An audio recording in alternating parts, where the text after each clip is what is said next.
Hello 7th class. Now we are starting our geography second chapter, that is the interior of the earth. Interior of the earth means कि अर्थ को अभी तक तो हमने बाहर से देखा है कि how it is from outside, but in this chapter we are seeing that कि how earth from the inside. अर्थ अंदर से कैसी है. Now we are seeing in this picture that one thing is a diamond, you all know, and other thing is like the stone, but this both the things are made from the same things, that is carbon. ये दोनों एक ही चीज से बनी है, वो है carbon. अब हम ये देखेंगे कि कैसे बनी है. मीन्स यही है जो अर्थ का जो अंदर का स्ट्रक्चर होता है, कैसे कार्बन सेम थिंग से ये दो चीजें बनी है. ठीक है, तो ये डिपेंड होता है अर्थ के इंटीरियर पे. अब हमको क्या पता कि जो अर्थ के अंदर है, इट इज अ सेंटर तक अगर हम जाएंगे अर्थ के, तो इट इज़ अ सॉलिड और इट इज़ अ लिक्विड. मतलब वो कैसा होगा, सॉलिड लिक्विड, ये हमको कैसे पता चलेगा. ओके, सो बहुत साल तक साइंटिस्ट ने जब स्टडी की, तो आफ्टर दिस उसके बाद उनको ये पता चला जो अर्थ जो रहती है वो अंदर से उसमें बहुत सारी लेयर्स होती है. There are the so many layers in the earth. अब उसे हम थोड़ा सा डीपली पढ़ेंगे. जो अर्थ रहता है वो 3 पार्ट की लेयर्स में डिवाइड होता है, that is crust, mantle and core. You are seeing that जो आउटर मोस्ट लेयर है वो बहुत थिन लेयर होती है इन दोनों लेयर से, that is crust. Next one जो हमारी लेयर होती है, इट इज द मेंटल. जो मेंटल जो हमारी लेयर होती है वो क्रस्ट के जस्ट राइट वाली होती है. After the mantle there is a core. जो इनर पार्ट होता है अर्थ का वो कैसा होता है, हमारा कोर. अब हम इसको थोड़ा सा डीपली देखते हैं. जो हमारा क्रस्ट जो होता है, क्रस्ट भी 2 पार्ट में डिवाइड है. अब 2 पार्ट में कैसे डिवाइड है, you are seeing from this picture. First one is oceanic crust and second one is continental crust. Oceanic crust colour से पता चल रहा है, देयर इज अ ब्लू, और जो कॉन्टिनेंटल क्रस्ट है दैट इज ब्राउन. ओके, जो हमारा जो क्रस्ट वाला पार्ट है, क्रस्ट वाले पार्ट में 2 मिनरल्स फाउंड होते हैं, that is silica and aluminium. और जो इसकी हमारी जो डीप जो एक्सटेंड, ये कहाँ तक, मतलब कितना इसका कहाँ तक इसका डीप है, कितना एक्सटेंड, कितना बड़ा है ये, तो it is 5 kilometre to 10 kilometre. Okay, ये बहुत जो कॉन्टिनेंटल जो क्रस्ट होता है वो बहुत डेंस, बहुत घना होता है. Now second one is mental. जो हमारा मेंटल क्रस्ट है ये कितना थिक है, कितना मोटा है, इट इज 2900 किलोमीटर थिक. और इसमें अर्थ की 3-4 लेयर्स और, means only in the mantle there is a 3/4 layer of the 3/4 layer of the earth volume. जो अर्थ की पूरी लेयर का 3/4 जो एक एरिया है वो तो सिर्फ कौन ही कवर कर रहा है, मेंटल कवर कर रही है. जैसा कि हमने देखा है क्रस्ट बहुत थिन लेयर होती है. अब नाउ वी आर सीइंग कि इसमें कौन कौन से मिनरल्स होते हैं, तो इसमें होते हैं आयरन, सिलिका, मैग्नीशियम, एल्यूमिनियम. ये सारे मिनरल्स हमको इस अर्थ की सेकंड वाली लेयर में मिलते हैं. अब जो हमारा मेंटल है वो भी 2 पार्ट्स में डिवाइड है. वो that is, you are seeing in this diagram, that is lower mental, and just below, just above that there are the upper mental और lower mental के भी 2 पार्ट इसमें डिस्क्राइब कर रखे हैं. और अब जो हम नेक्स्ट वाला देखेंगे कोर वाला, तो कोर में भी आपको दिख रहा है core, there are the 2 parts in the core. First one is the outer core and below there is the inner core. जो हमारा आउटर कोर होता है वो लिक्विड फॉर्म में होता है, और जो हमारा इनर कोर होता है वो सॉलिड फॉर्म में होता है. इसका जो रेडियस है it is a 3500 kilometre.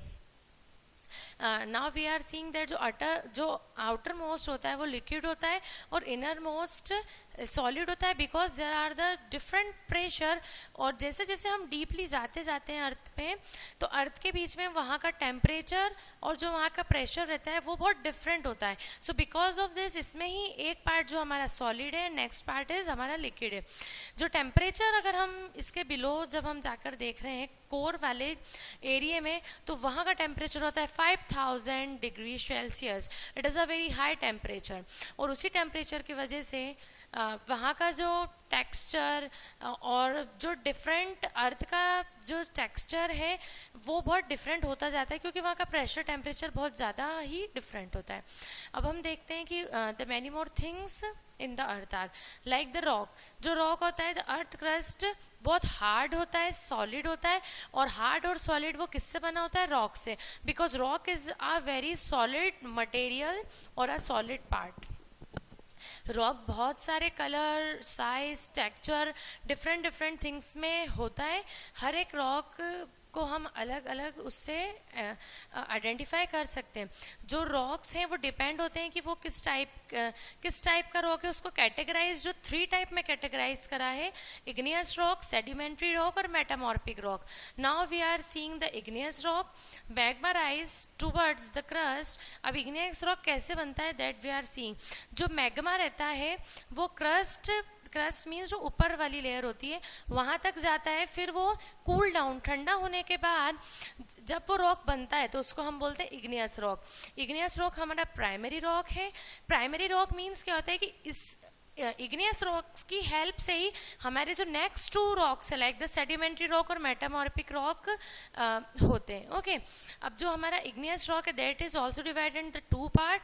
We are seeing from this diagram, first one is extrusive igneous and second one is intrusive igneous. Extrusive जो आपको दिख रहा है जब वॉल्केनो बर्स्ट होता है तो जो उसमें से आपको जो ऊपर ब्लैक ब्लैक जो दिख रहा है वो निकल के जब फ्लो होके एक प्लेस पे बहुत फ्लो होके बहुत जल्दी ही कूल डाउन हो जाता है, इसको हम बोलते हैं एक्सट्रूसिव इग्नियस रॉक। और अंदर आपको रेड रेड दिख रहा है वो है इंटीरियस इग्नियस रॉक, जो कि बाहर नहीं आ पाता है, अंदर ही रहता है। ये इसको बहुत ईयर्स लगते हैं कूल डाउन होने में, बहुत स्लोली कूल डाउन होता है। After it is called intrusive igneous rock. Next we are seeing this sedimentary rock, how the sedimentary rock is formed. Like we read that igneous rock is a primary rock और igneous rock की help से sedimentary rock बनता है। कैसे बनता है, let's we see. Rocks जो अभी हमने देखे, जो rock बन जाता है, rocks get broken, फिर वो छोटे छोटे parts में टूट के फिर उसको हम बोलते हैं सेडिमेंट। जो सेडिमेंट धीरे धीरे ट्रांसपोर्ट होता जाता है और डिपॉजिट होता जाता है डिफरेंट डिफरेंट प्लेस पे, लेयर्स के ऊपर लेयर्स, विंड या वाटर की हेल्प से। तो ओवर टाइम जब वो बहुत आफ्टर मैनी ईयर्स एगो फिर वो बिल्कुल हार्ड हो जाता है और उसको हम बोलते हैं sedimentary rock. Sedimentary rock fossils are the common features of a sedimentary rock. ये बता रहे हैं कि लाइमस्टोन भी एक एग्जांपल है सेडिमेंट्री रॉक का, और फॉसिल्स, और वो भी एक कॉमन फीचर्स है सेडिमेंट्री रॉक का। Because we all know fossils क्या होते हैं, डिपॉजिट में जाने के बाद सेट होते जाते हैं, और after that they form a fossil. Metamorphic rock, अब like we see from the help of igneous rock sedimentary rock form, and now metamorphic rock is formed with the help of both the rock igneous and the sedimentary rock. वो transfer होके उनका heat, pressure और temperature से the next rock, new kind of rock is formed, that is called the metamorphic rock. Next one is minerals. Our next topic is minerals. In the minerals we are saying जो rocks are composed different naturally occurring substance.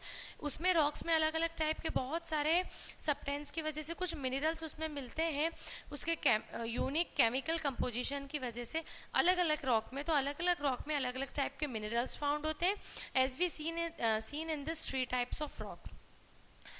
Minerals जो है 2 parts में divide है, that one is metallic and next one is non-metallic.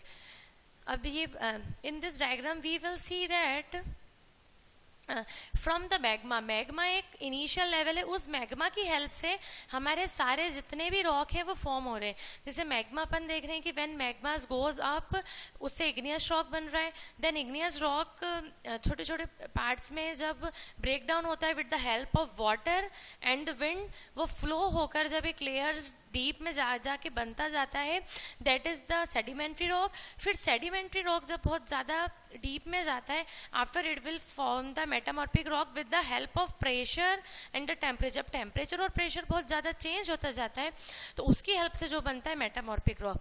अब metamorphic rock जब बहुत ज़्यादा deep हो जाता है और उसका प्रेशर लेवल बहुत ज़्यादा बढ़ जाता है ना, temperature increase, as we seen in the earth earth inner part कि जब उसका इनर जो टेम्परेचर रहता है वो बहुत ज़्यादा रहता है 5000 डिग्री सेल्सियस, तो after that the metamorphic rock जो मेल्ट होता जाता है और मेल्ट होने के बाद वो वापस मैग्मा बन जाता है। जैसे कि पूरी एक साइकिल बन गई है, मेटामॉर्फिक रॉक से फिर मैग्मा बना, आफ्टर दैट मैग्मा से फिर इग्नियस, इग्नियस से फिर सेडिमेंट्री, इग्नियस और सेडिमेंट्री की हेल्प से मेटामॉर्फिक। तो means it is a cycle, it is a cycle from one by one, everything is repeated. In the next we are seeing fossil fuel.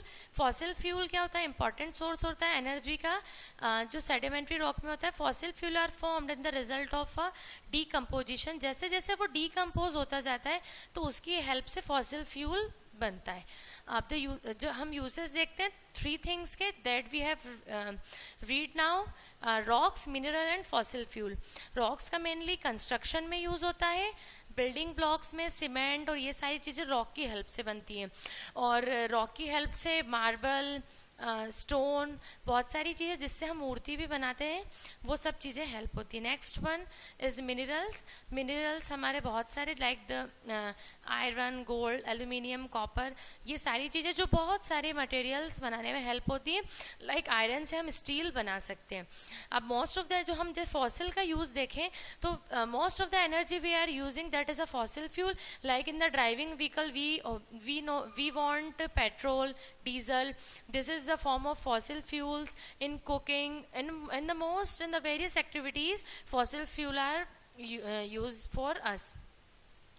Fossil fuel जो होता है वो non renewable resource होता है energy का, जो कि हमने इससे प्रीवियस चैप्टर में रीड करा था। नॉन रिन्यूएबल सोर्स एनर्जी का वो होता है कि जो एक पूरा जो अवधि होती है किसी ह्यूमन लाइफ टाइम की, इतने टाइम में भी वो इजी गोइंग कवर नहीं हो पाता है, तो we have to use less fossil fuels. This no more is homework for you. अब now our chapter is completed. Read this chapter once again. If you have any queries in this chapter related to this chapter, you can call me anytime and you can ask me. Thank you.